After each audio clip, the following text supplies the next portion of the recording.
Muling umanangkada ang pagdinig ng Kamara tungkol sa kasunduang pinasok ng Ombudsman at ng kampo ni retired General Carlos Garcia.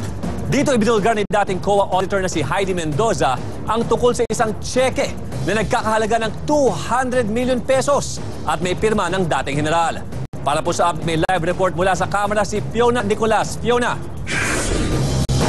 Paulo, kakatapos nga lang ng hearing ng Justice Committee ng House of Representatives kaugnay ng plea bargaining agreement na pinasok ng kampo ni General Carlos Garcia at ng Office of the Ombudsman kaugnay ng kaso niyang plunder.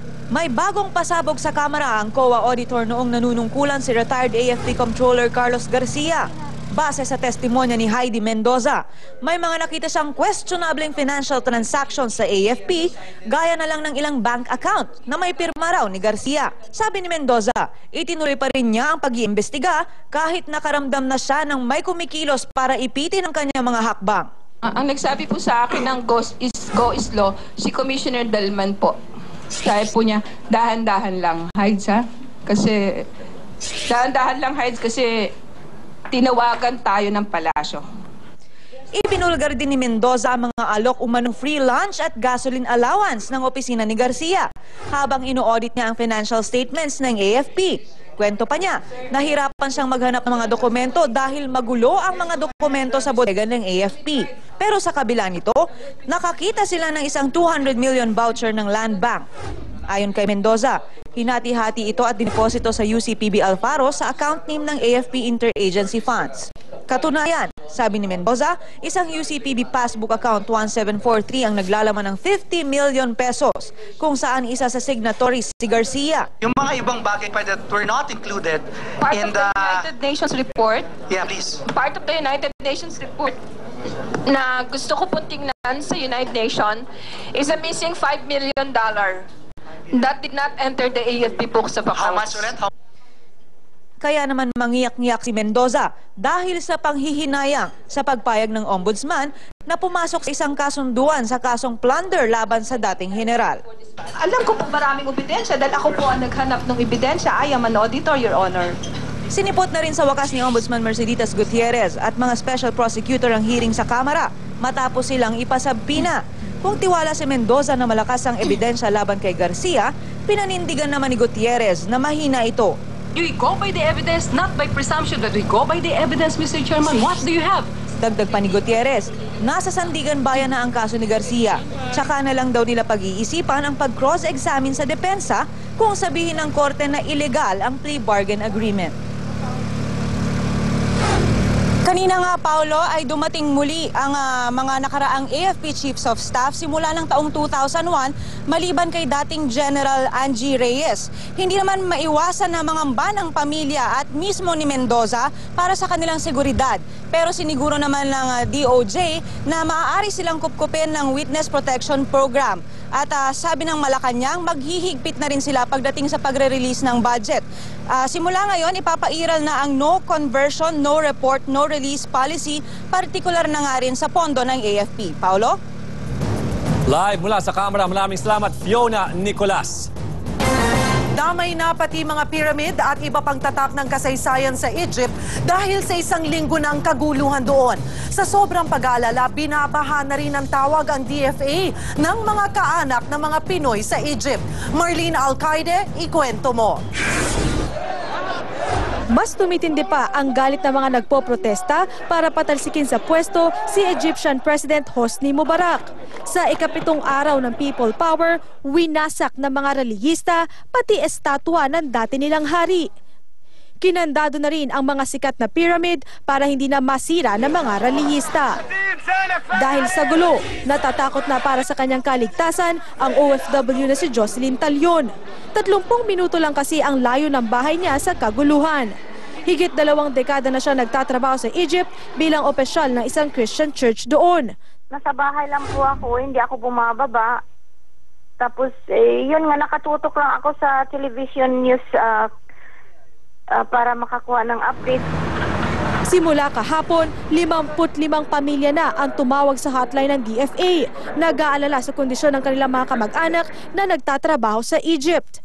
Ang ating payo po ay huwag silang pupunta kung asan may nagaganap ang malawakang protesta. Higit 6,000 Pilipino ang nasa Egypt. 2 opsyon ng mga Pinoy na naiipit sa kaguluhan doon. Pwede silang manatili sa mas ligtas na lugar sa Egypt o kaya'y tuluyan ang bumalik sa Pilipinas.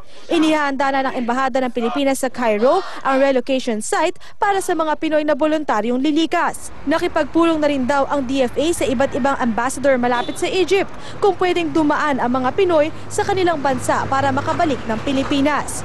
Kung yun ang kagustuhan nila, i-honor po natin yan. Magkakaroon po tayo ng voluntary repatriation.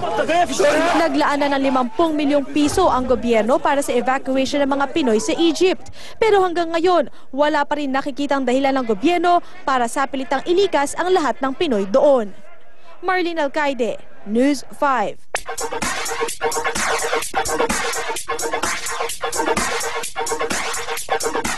Showbiz aksyon ulit tayo. Umaayos na ang kondisyon ng bomb girl Yui Gutierrez matapos masunog ang bahagi ng pisngi noong linggo. At mga bagong singer at boy band na suswertehin raw sa industriya, kilalanin natin. Jeff Fernando, ikwento. 4 na buwan pa lang sa sex bomb si Yui Gutierrez, pero nadisgrasya agad siya nung nakaraang linggo habang nagpa-practice ng sayaw kung saan gumamit sila ng apoy. Ang ginawa ko na lang po, ibinuga ko na po siya kasi hindi ko na po kayang patagalin pa sa labi ko. Opo, yun. Pagbuga ko po, sumunod po yung apoy sa mukha ko, nasunog po yung buhok. Ayan, yun na. Sunog ang bahagi ng kanyang pisngi at buhok. Nagpapagaling siya ngayon sa Capitol Medical Center dahil sa kanyang second-degree burns. Nakatatak na kay Yui ang isang importanteng leksyon. Siguro po sa susunod, kung ano man po yung gagawin ko, dapat laging safe po. Baguhan sa music industry, ang novelty singer na si Alexis at ang pop boy band The Voice of Six. Pareho silang may bagong album at parehong umaasa na magtatagumpay sa career. Kaya si Alexis, ginawang kakaiba ang spelling ng pangalan para daw magdala ng swerte. Yung 8 numbers, kasi nga yung 8, favorite number ko yan, and 3, lucky, yun ang ano ko. Paniniwala ko. Parang lucky number yung 8. Oh, yeah. Ipinanganak daw si Alexis sa Year of the Dog, kaya pati sa picture sa loob ng album niya, may kasamang aso. Super dagdag swerte. Kasi nung dumating to sa amin, talagang nag-boom na yung dire-diretso yung dami mong guesting. At saka yung blessing sa amin talagang binigay to sa akin ni Lord. Swerte rin ang dahilan kung bakit isinama ng grupong Voice of Six ang lucky number sa kanilang pangalan. Kasi di ba Voice of Six, yung number 6, di ba? Tapos 6 kayo. Naniniwala ba kayong swerte yun? Swerte! Swerte! Jeff Fernando, News 5. Narito naman ang recap ng mga balita. Mga bus operator at driver sa Metro Manila humihirit din ng dagdag pasahe na hanggang doble sa sinisingil nila ngayon. LTFRB, malakas daw ang tsansang aprubahan ng petisyon. Sabi po niya, dahan-dahan lang, Heights, ha? Kasi, dahan-dahan lang, Heights, kasi tinawagan tayo ng palasyo. Dating COA auditor na si Heidi Mendoza, iginiit na malakas ang ebidensya laban kay dating AFP Controller Carlos Garcia. Handa raw siyang maghubad oras na ibasura ang kaso. Malacanang maghihigpit na raw sa pagbibigay ng pondo sa AFP. Pag-amin ni Ilocos Sur Congressman Ronald Singson sa kasong drug trafficking, laman din ng mga dyaryo sa Hong Kong. Desisyon ng Hong Kong court sa kaso ni Singson, ipinagpaliban muna dahil sa Chinese New Year. Sa Action Metro, daan-daang kilo ng botsyang manok na ibabagsaksana sa Balintawak na harang sa Malabon. Mga truck na bumibiyahe ng sobra-sobrang bigat na sampula ng DPWH. Mga tourist spots sa Egypt gaya ng pyramid kinandado muna dahil sa gulo sa people power. Mga estatwa at iba pang makasaysayang gamit sinira ng mga rallyista. Sa Action Sports, bentahan ng ticket para sa May 7 na laban nina Manny Pacquiao at Sugar Shane Mosley halos maubos sa loob lamang ng 3 oras. At sa Showbiz Action, Ann Curtis ninakawan ng singsing habang nasa flight mula Korea pauwing Maynila. And it's not considered a sin.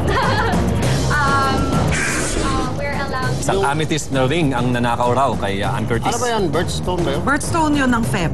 Ikaw, ganun din. Ay, ingatan mo yung singsing.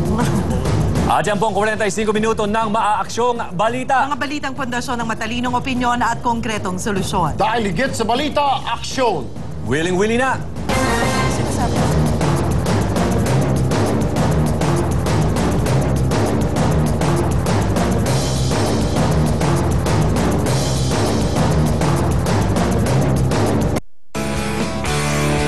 Decaf Recap was